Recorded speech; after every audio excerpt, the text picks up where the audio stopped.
kind of straight out here. Obama, is he the Antichrist? What's going on here? Very interesting story. Now, I think they are trying to make it out as if he is the Antichrist. Now, here is a president that drives around in a limo called the Beast. Now, when you start to look into his name, this is where it truly gets interesting. And I covered some of this in the lecture, but I hadn't found the clue to Obama yet. Now, when we look into his name, Barack Hussein Obama, or just Barack Obama, you take that into your Strong's Biblical Dictionary, and you look up the words that, so I covered Obama and Lucifer, and when you look into the concept of Lucifer, then you will find that he is a composite character, that Christians will select certain phrases out of different text and then compile this to say this is the story of Lucifer. Mm-hmm. Because if you look into Lucifer, you'll find that there is no story of Lucifer. It's in Isaiah, and it's in reference to King Nebuchadnezzar, mm-hmm. who was Saddam Hussein reincarnated, right? Right. So when you start to look into the story of Lucifer, you have to take these phrases and then put the composite together. So one phrase would be, and Satan fell like lightning from the heights of heaven, right? Mm-hmm. And then the other one, O Lucifer, how thou hast fallen, right, in Isaiah.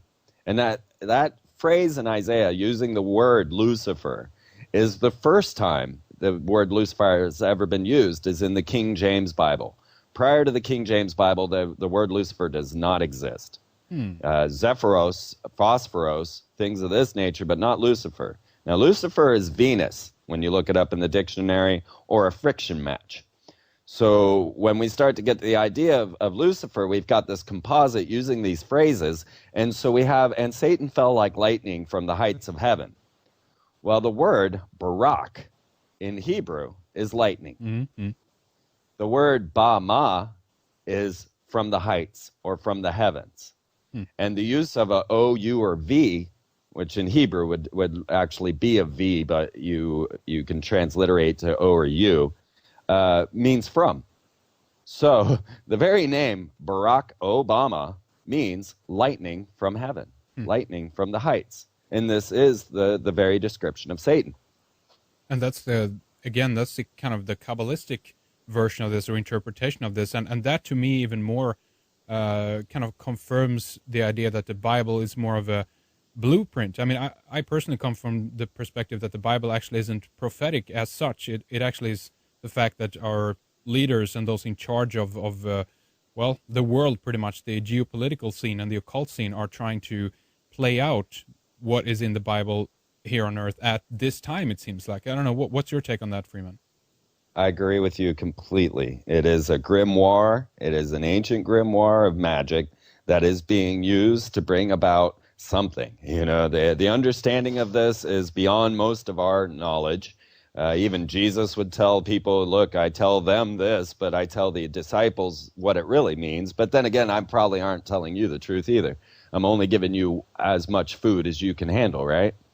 So there is an inner doctrine within here. When you start to discover that the Bible is actually a numerical code, we're starting to think about time-traveling AI. And this is where my theories are going now.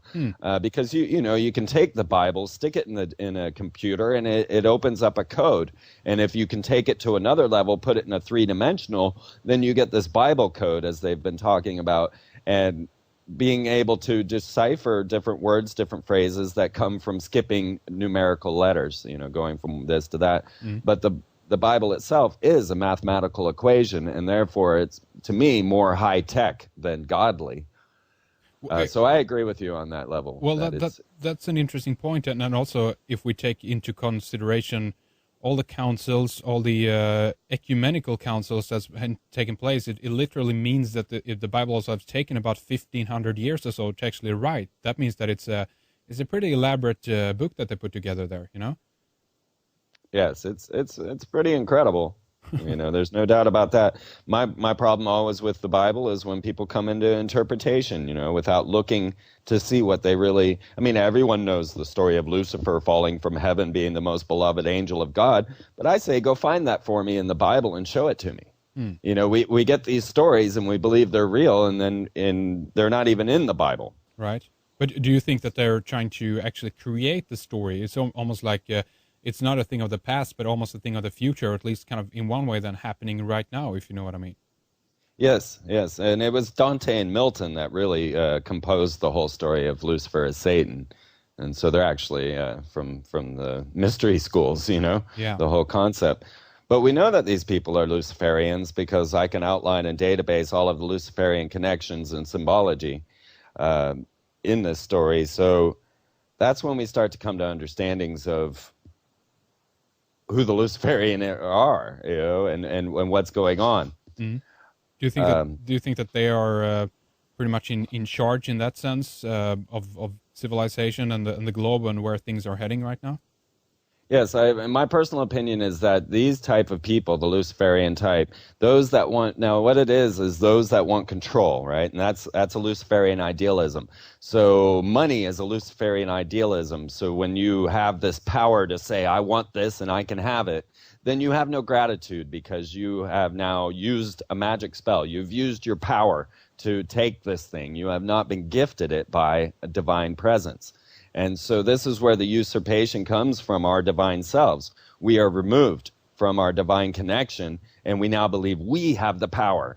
And that was the power that these magicians, sorcerers, as I call them, have used against us. Prior, they used the great gods who were themselves, and then they used religion and now money, and then it'll be going to our chip, as you can see through the different examples of the giant buildings in town. So the pyramids, of course, were the first, and then the churches were the next biggest, and then the banks surpassed that, and now you'll see that the cell phone companies surpassed the banks. So these are representations of what power controls at this time. And the Luciferian idealism is that you control reality. And so we have lost all sense of gratitude, and we now believe we are the dominant force in the universe. And this is what created civilization. So civilization was Luciferian to begin with, and that's why it begins with a control structure. And that's one of the biggest obstacles we have right now is to convince people that civilization is not the outcome of human endeavor. It's not simply what humans did. We were guided, and we have been guided throughout time to create the civilization that we have. So really, the humans on planet Earth are the manifestations or the manifest power. And the elite or the sorcerers are the ones that program us to manifest what they need. And that's really what has happened. And they program us in many different ways. One way to do this is that, or what we know is that the unconscious mind picks up on things, whether they're being reversed, mirrored, upside down, diagonal, what have you. And if we talk about the power of backward masking and the idea of yes, we can, we find a pretty interesting thing, don't we? There's no doubt about that.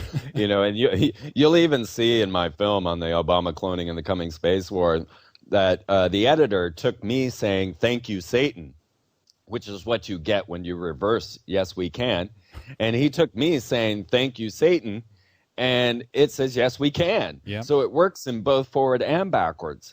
And I did just put up a new music video to this, and it's called the Obama Satanic Youth. I haven't posted it anywhere, but you can search it and just put in YouTube Obama Satanic Youth and check out the little song I did, because I took the children that were singing the Obama Youth song and I reversed it. So now all the kids are singing, "Thank you, Satan, Satan, Satan, thank you, Satan." Oh my And then I God. throw in Obama in the chorus, going, "Thank you, Satan." But yeah, it's this type of thing. Now, what's really curious is just recently I found a poster from World War II where they were trying to get the women involved in the war. And of course, the big splash on the top was "Yes, we can." And it's showing the woman, with a raised fist. And this was put out by Westinghouse, who has been one of the major players in keeping us in the dark, as it were. I mean, they gave us light, but they made sure we weren't getting it for free. That's right. Huh. So, yeah, the "Yes, we can," and many of the connections that I've been finding throughout the Obama administration connecting to the world wars, Yeah. and which is why I'm certain World War III is right around the corner.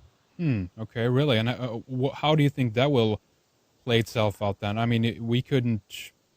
I mean, if they are to utilize everything that are in their arsenals and whatnot, we're talking about nuclear war and whatnot. It's going to be pretty much over.